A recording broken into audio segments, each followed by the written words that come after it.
रात के लगभग 2 बज रहे थे। घड़ी की टिक टिक के अलावा पूरे घर में गहरा सन्नाटा था और उसी सन्नाटे के बीच एक कमरे में निहारिका अपने बिस्तर पर लेटी हुई थी। उसकी आंखों में गहरी नींद भरी हुई थी, मगर उसके बावजूद भी उसकी पलकें एक पल को भी झपकने का नाम नहीं ले रही थी।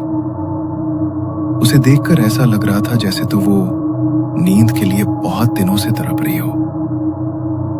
उसकी आंखों से झर-झर करके आंसू बह रहे थे। ऐसा लग रहा था मानो वो खुद ही अपनी मौत को बुलाना चाहती हो।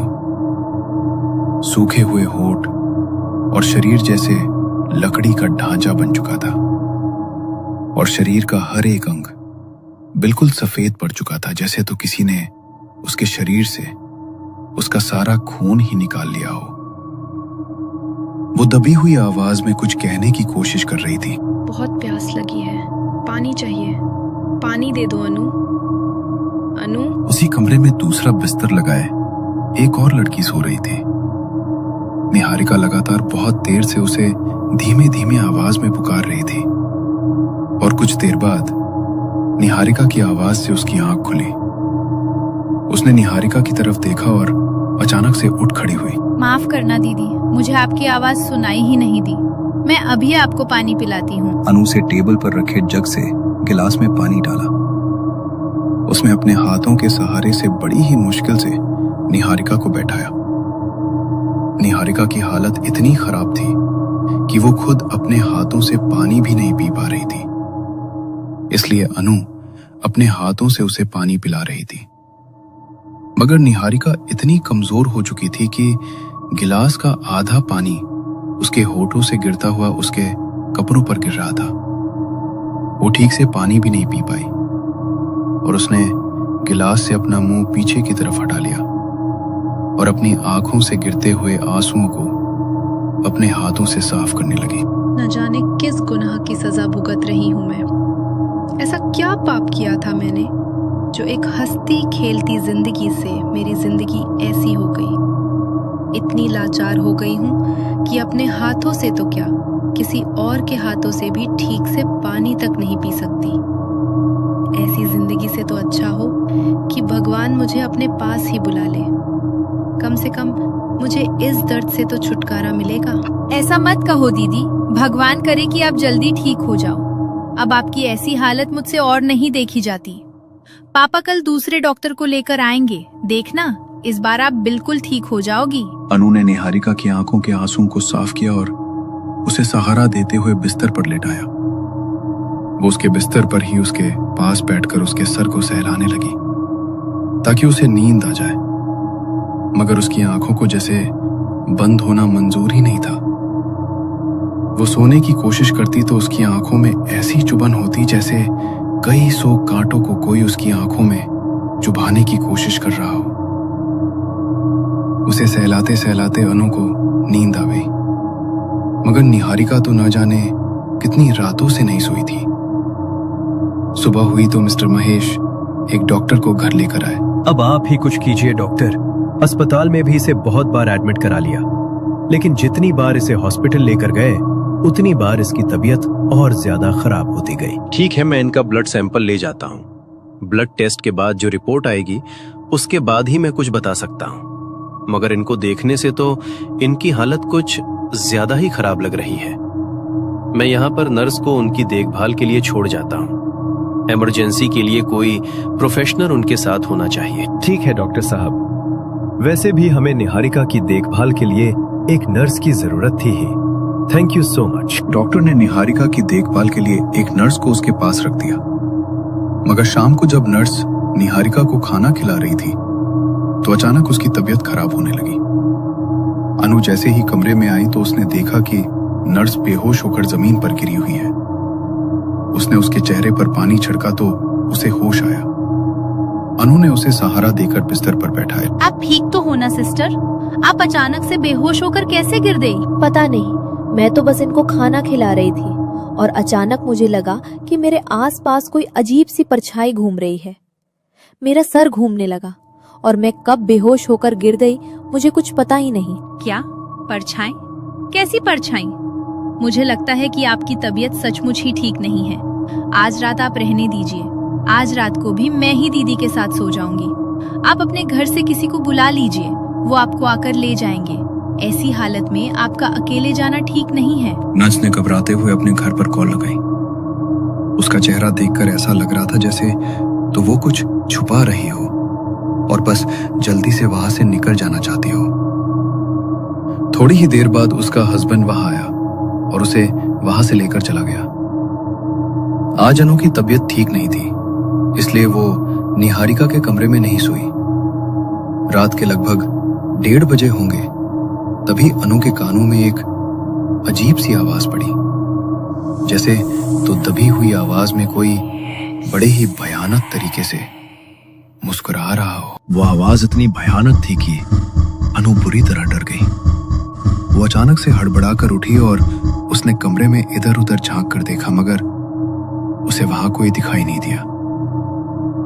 उसे लगा कि ये शायद उसका कोई भ्रम है, इसलिए उसने फिर से सोने के लिए अपनी आंखें बंद कर ली, मगर तभी एक भयानक आवाज उसके कानों में पड़ी।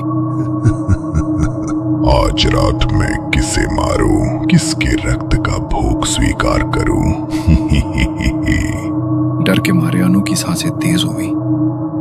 उसने हिम्मत करते हुए आंखें खोली और पीछे मुड़कर देखा तो उसे लगा जैसे अभी अभी कोई बहुत बड़ी परछाई उसके सामने से दूसरी तरफ दौड़ते हुए गायब हो गई हो। उसने जल्दी से दूसरी तरफ देखा, मगर वहां भी कोई नहीं था। तभी वहां चरचर पंखे के हिलने की आवाज आई। उसने दीवार पर लगे पंखे की तरफ जैसे ही नजर घुमाई तो उसके रोंगटे खड़े हो गए।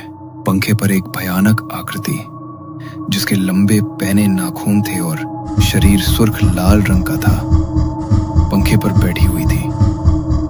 उसने भयानक हंसी हंसते हुए अनु की तरफ देखा। इससे पहले कि अनु कुछ भी समझ पाती, वो उसके ऊपर झपट पड़ा। उसने उसकी गर्दन में अपने दांतों को गाड़ दिया। अनु दर्द से छटपटाती हुई अपने हाथ पैरों को बिस्तर पर मार रही थी। वो दर्द से तड़पती हुई चीखने की कोशिश कर रही थी, मगर उसकी चीखों की आवाज उसके गले से बाहर निकल ही नहीं रही थी। कुछ देर तक तड़पने के बाद वो बिल्कुल शांत हो गई। उसके शरीर का सारा खून अब खत्म हो चुका था। खून की एक बूंद भी वहां पर नजर नहीं आ रही थी और उसकी गर्दन से उस आकृति के दांतों के निशान भी अब गायब हो चुके थे। अनु ने अपनी आखिरी सांस ली और वो भयानक आकृति भी वहां से गायब हो गई। अगली सुबह जब घर में सबकी आंख खुली तो सबसे पहले अनीता निहारिका के कमरे में आई। उसने उसे नाश्ता कराया और अनु को जगाने के लिए उसके कमरे में गई, मगर जैसे ही उसने अनु के कमरे का दरवाजा खोला तो उसकी जोरदार चीख निकल गई। वो दौड़ती हुई अनु के पास गई तो उसने देखा कि उसका पूरा शरीर सफेद पड़ चुका है और उसकी सांसें अब थम चुकी हैं। ये क्या हो गया मेरी बच्ची को? किसकी नजर लगी तुझे? उठ जा मेरी बच्ची, तू इस तरह अपनी माँ को छोड़कर नहीं जा सकती। अनीता के रोने की आवाज सुनकर महेश भी दौड़ता हुआ वहां आया और जब उसने अपनी आंखों के सामने अपनी बेटी का मृत शरीर देखा तो रो रो कर उसका भी बुरा हाल हो गया। कुछ देर बाद घर में अनु की अंतिम क्रिया करने के लिए उसे शमशान ले जाया गया। निहारिका को जब ये पता चला तो उसकी आंखों से झरझर कर आंसू बहने लगे। उसके शरीर में इतनी भी ताकत नहीं थी कि वो उठकर अपनी बहन को अंतिम विदाई दे सके। उसने अनु की तस्वीर को अपने सीने से लगाया और उसे याद करते हुए रोने लगी। कहाँ चली गई तू अनु? एक तू ही तो थी जो हमेशा मेरे साथ रहती थी, मेरा ध्यान रखती थी। काश तेरी जगह भगवान मुझे उठा लेता। घर में रो रो कर सबका बुरा हाल था। कुछ दिनों बाद धीरे धीरे चीजें सामान्य होने लगी। अनु के जाने का दुख तो उनके अंदर से कोई नहीं खत्म कर सकता था, मगर समय के साथ इंसान खुद के दुख को बस अपने अंदर छुपा लेता है। अनु की मौत को लगभग 1 महीना बीतने वाला था। निहारिका की हालत अब और खराब होती जा रही थी।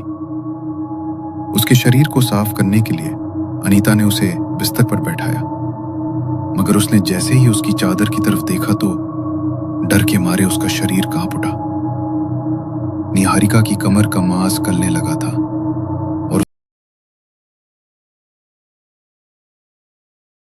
अनीता ने निहारिका की टी शर्ट को उठाकर देखा तो अनगिनत कीड़े उसकी कमर पर चिपके हुए थे। हे भगवान, तेरा तो पूरा शरीर गल रहा है। समझ नहीं आता ऐसा क्या हो गया है तुझे।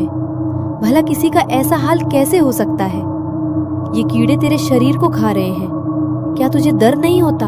होता है ना, बहुत दर्द होता है, लेकिन मेरे शरीर में इतनी ताकत नहीं है कि मैं रो भी सकूं। आप मुझे मार डालो, मुझे इस शरीर से मुक्ति मिल जाएगी। हर रोज तड़प तड़प कर जीने से तो अच्छा है कि मैं खुद की इच्छा से अपनी जान दे दूं। ये कैसा दिन आ गया है हमारी जिंदगी में। अनु के खोने का दुख अभी तक मन से उतरा नहीं, और इधर तेरी हालत। मुझे तो लगता है किसी ने तुझ पर कोई काली क्रिया कर दी है। काली क्रिया? अनीता ने जैसे ही काली क्रिया कहा तो अचानक से उसके दिमाग में एक बात आई। अमावस। आज अमावस की रात है, और जिस रात से तेरी तबीयत खराब होनी शुरू हुई थी वो भी अमावस की ही रात थी, और जिस रात अनु की मौत हुई वो भी अमावस की रात थी। कहीं आज भी तो कोई अनहोनी नहीं घटने वाली। न जाने मेरा दिल क्यों इतना घबरा रहा है। ऊपर से ये भी आज घर पर नहीं है। हे भगवान, रक्षा करना। अनीता ने निहारिका को दवाई दी और उसी के कमरे में सो गई। सुबह जब उसकी आंख खुली तो घर में सब कुछ नॉर्मल था। महेश अपने दोस्त के बेटे की सगाई के फंक्शन के लिए शहर से बाहर गया हुआ था। वो सुबह घर लौटने वाला था, तभी घर की डोर बेल बजी। अनीता दरवाजा खोलने गई, लेकिन जैसे ही उसने दरवाजा खोला तो उनके घर के सामने एम्बुलेंस खड़ी थी, जो महेश की डेड बॉडी वहां पर लेकर आई थी। उसका शरीर भी अनु की तरह बिल्कुल सफेद पड़ चुका था, जैसे किसी ने उसके शरीर के खून को भी बिल्कुल चूस लिया हो। महेश की डेड बॉडी देखकर अनीता उसके शरीर से लिपटकर जोर जोर से रोने लगी। कैसे हुआ ये सब? कल रात को जब मैंने इनसे फोन पर बात की थी तो सब कुछ ठीक था। धीरज भाई साहब, कुछ बोलिए, कैसे हुआ ये सब? ये तो हम भी नहीं जानते भाभी कि आखिर ये सब हुआ कैसे। रात को महेश बाकी मेहमानों के साथ ही कमरे में सोया था और बिल्कुल ठीक था, लेकिन सुबह जब हमने महेश को देखा तो ऐसा लगा जैसे इसके शरीर का पूरा खून किसी ने चूस लिया हो। हम इसे हॉस्पिटल भी लेकर गए, लेकिन डॉक्टर ने कहा कि इसकी मौत आधी रात को ही हो चुकी है। हम खुद नहीं समझ पा रहे हैं कि सब कैसे हुआ। पड़ोस के लोगों ने अनीता को संभाला और अनीता को ही अपने हाथों से अपने पति की चिता को आग देनी पड़ी। निहारिका की हालत ऐसी भी नहीं थी कि उसे कोई व्हीलचेयर पर ही महेश की अंतिम क्रिया के लिए लेकर जा सके, क्योंकि उसका शरीर अब जगह जगह से गल रहा था। कोई उसे ठीक से छू भी नहीं सकता था। घर में बस दो ही लोग बाकी थे, अनीता और निहारिका। निहारिका की हालत तो ऐसी हो चुकी थी जैसे बिस्तर पर बस किसी का कंकाल पड़ा हो। उसका शरीर और चेहरा किसी मुर्दा की तरह लगने लगा था। उसके चेहरे का मांस खोखला होता जा रहा था और बाकी शरीर पर रेंगने वाले कीड़े अब उसके चेहरे के मांस को भी खा रहे थे। डॉक्टर्स ने उसे हर दवाई देकर देख लिया था, मगर उसके ऊपर किसी दवाई का कोई असर नहीं हो रहा था। घर में अनु और महेश की मौत का मातम छाया था, और आज 1 महीने बाद फिर से वही रात थी जो हर महीने कुछ न कुछ बुरा करती जा रही थी। अनीता अनु के पास बैठी थी, तभी उसका ध्यान खिड़की से बाहर की तरफ गया तो उसने देखा कि आज चांद नहीं निकला है। तभी उसके दिमाग में अचानक से वही बातें घूमने लगी। पता नहीं आज की रात क्या होगा। आज भी अमावस की रात है। जो हर अमावस को होता है, आज की रात भी वही होगा। क्या? ये क्या बोल रही है तू? जो तुमने सुना, मैं वही बोल रही हूँ। आज मरने की बारी तेरी है। रक्त बीज आज तुझे भी खत्म कर देगा। और जब उन दोनों की तरह तू भी मर जाएगी तो मेरे मन को बहुत सुकून मिलेगा। क्या? ये सब क्या बोल रही है तू? इसका मतलब इस सब के पीछे तेरा हाथ है। क्यों कर रही है तू ऐसा? तूने क्यों मेरी बेटी को मार डाला, मेरे पति को मार डाला? बोल, क्यों किया तूने ऐसा? अपने ही परिवार को मार डाला तूने। परिवार? कौन सा परिवार? परिवार को तो तुम लोगों ने मारा था, वो भी मेरे। जानती हूँ मैं, मेरे मम्मी पापा का एक्सीडेंट कोई हादसा नहीं था, उसके पीछे तुम लोगों का हाथ था। उस दिन तुम लोगों की सब बातें सुन ली थी मैंने। उस एक्सीडेंट में मैं बच गई, और अगर 18 साल से पहले मेरी मौत हो जाए तो ये प्रॉपर्टी किसी अनाथ आश्रम को मिल जाएगी। इसीलिए तुम लोग मेरा इतना ध्यान रख रहे थे, क्योंकि मेरा 18वां बर्थडे आने में अभी 3 महीने बाकी है। लेकिन मेरा खेल तो देखो, उससे पहले ही एक एक करके मैंने उन दोनों को मार दिया, और आज मेरी प्यारी चाची की बारी है। कुछ देर बाद रक्तबीज तुम्हें भी मार डालेगा, और जब तू अपनी आखिरी सांस लेगी तो मेरा बदला पूरा होगा। मेरे मम्मी पापा की मौत का बदला पूरा होगा। निहारिका के मुंह से ये सब बातें सुनकर अनीता के होश उड़ गए। वो वहां से उठकर बाहर की तरफ भागने लगी। तभी उसके कानों में एक भयानक आवाज पड़ी। मुझसे भागकर कहाँ जाएगी? तेरी बलि तो मैं आज रात लेकर ही जाऊंगा। ही ही ही ही ही। अनीता ने डरते हुए पीछे की तरफ देखा तो रक्तबीज का भयानक रूप देखकर वो बुरी तरह घबरा गई। मगर इससे पहले वो कुछ कर पाती, रक्तबीज उसके ऊपर झपट पड़ा और मुकेश और अनु की तरह ही उसके शरीर के सारे खून को चूस गया। दर्द के मारे घर में अनीता की चीख की आवाजें गूंज उठी। मगर कुछ देर बाद वो बिल्कुल शांत हो गया और अनीता की भी मौत हो गई। तभी अनीता की आखिरी सांस के साथ ही निहारिका के बेजान चेहरे पर मुस्कान आ गई, और साथ ही उसकी आंखों से आंसू झरझर कर बहने लगे। मैंने आप दोनों की मौत का बदला ले लिया मम्मी पापा। आपकी बेटी ने आपके साथ नाइंसाफी नहीं होने दी। इतना कहकर उसने साइड टेबल पर रखी अपने मम्मी पापा की तस्वीर को अपने सीने से लगा लिया, और अपनी आखिरी सांस भरते हुए उसने भी अपना दम तोड़ दिया। निहारिका ने रक्तबीज की साधना करते हुए उससे अपने शरीर के रक्त का सौदा किया था कि जब तक वो उसका दिया हुआ काम पूरा करेगा तब तक निहारिका के शरीर के खून और मांस के एक एक टुकड़े को वो रक्तबीज को समर्पित कर दी जाएगी। अनीता की मौत के साथ ही निहारिका का बदला पूरा हो चुका था, और रक्तबीज के सौदे के मुताबिक अब वो अपने माँ बाप की मौत का बदला लेकर स्वयं को रक्तबीज को समर्पित कर ये दुनिया छोड़कर जा चुकी थी।